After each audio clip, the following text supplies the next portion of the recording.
கிறிஸ்துவுக்குள் பிரியமானவர்களே, இந்த மன்னா டுடே என்ற டெய்லி பாட்காஸ்டை கேட்டுக்கொண்டிருக்கிற உங்கள் ஒவ்வொருவரையும் இயேசு கிறிஸ்துவின் நாமத்திலே வாழ்த்துகிறேன்.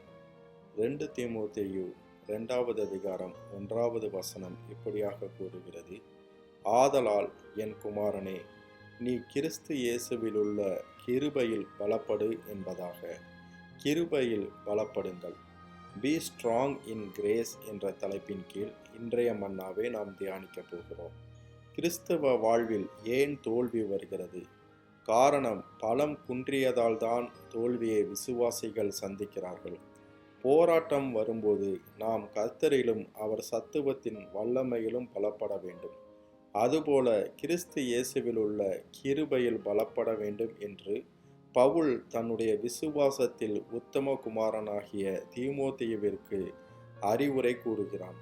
பாவம் செய்யும்போது ஒரு மனிதன் வீழ்ச்சி அடைகிறான்.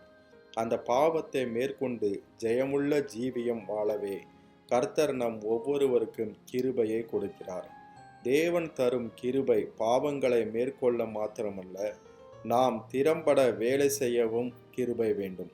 அதே தான் சகரியா 4:7 ஆவியானவர் சொல்கிறார்: பெரிய பர்வதமே, நீ எம்மாத்திரம்? செருபாபேலுக்கு முன்பாக நீ சமபூமியாவாய். தலைக்கல்லை அவன் கொண்டு வருவான், அதற்கு கிருபையுண்டாவதாக கிருபையுண்டாவதாக என்று ஆர்ப்பரிப்பார்கள் என்றார் என்பதாக. பவுல் ஒரு சில இடங்களில் மாத்திரமல்ல, அநேக இடங்களில் தேவ கிருபையை முன்னிறுத்துகிறவனாக காணப்பட்டான். 1 கொரிந்தியர் 15வது அதிகாரம் 10வது வசனத்தில் பவுல் கூறுகிறான்: ஆகிலும் நான் இருக்கிறது தேவ கிருபையினாலே இருக்கிறேன். அவர் எனக்கு அருளிய கிருபை விருதாவாய் இருக்கவில்லை. அவர்கள் எல்லாரிலும் நான் அதிகமாய் பிரயாசப்பட்டேன். ஆகிலும் நான் அல்ல, என்னுடனே இருக்கிற தேவ கிருபையே அப்படி செய்தது என்பதாக. எப்படி கிருபையில் பலப்படுவது? ஆதி அப்போஸ்தலர்களாகிய அவர்கள் எல்லார் மேலும் பூரண கிருபை உண்டாயிருந்தது என்று அப்போஸ்தலர் 4:33 கூறுகிறது.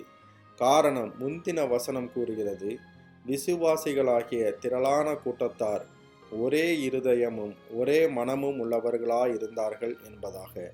இன்று சபைகளில் இந்த ஒரு மனம் பறிபோய்விட்டது.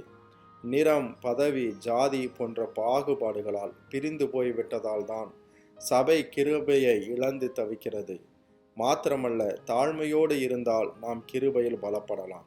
ஆகையால் தான் யாக்கோபு கூறுகிறார்: தேவன் பெருமையுள்ளவர்களுக்கு எதிர்த்து நிற்கிறார், தாழ்மையுள்ளவர்களுக்கோ கிருபை அளிக்கிறார் என்பதாக. அடுத்து, ஸ்தோத்திரம் செலுத்தும் போது நமக்கு கிருபை பெருகும் என்று தேவன் வாக்கு கொடுக்கிறார். தேவன் செய்த நன்மைகளை ஒவ்வொன்றாய் நினைத்து நினைத்து நன்றி சொல்லுங்கள். எவ்வளவுக்கு எவ்வளவு நீங்கள் நன்றி சொல்லுகிறீர்களோ அவ்வளவுக்கு அவ்வளவு கிருபை பெருகும். கிருபையை மட்டும் பெற்றுக்கொண்டு விட்டீர்கள் என்றால் நீங்கள் எதையும் சாதிக்கலாம். ஆகையால் தேவ கிருபையில் பலப்படுங்கள். கர்த்தர் தாமே உங்கள் ஒவ்வொருவரையும் ஆசீர்வதிப்பவராக. ஜெபம் செய்வோமா? அன்பின் பரலோக தகப்பனே, இந்த மன்னா டுடே என்ற டெய்லி பாட்காஸ்டை கேட்டுக்கொண்டிருக்கிற உம்முடைய பிள்ளைகள் ஒவ்வொருவரையும் கர்த்தர் தாமே ஆசீர்வதிப்பீராக என்று சொல்லி ஜெபிக்கிறேன் தகப்பனே.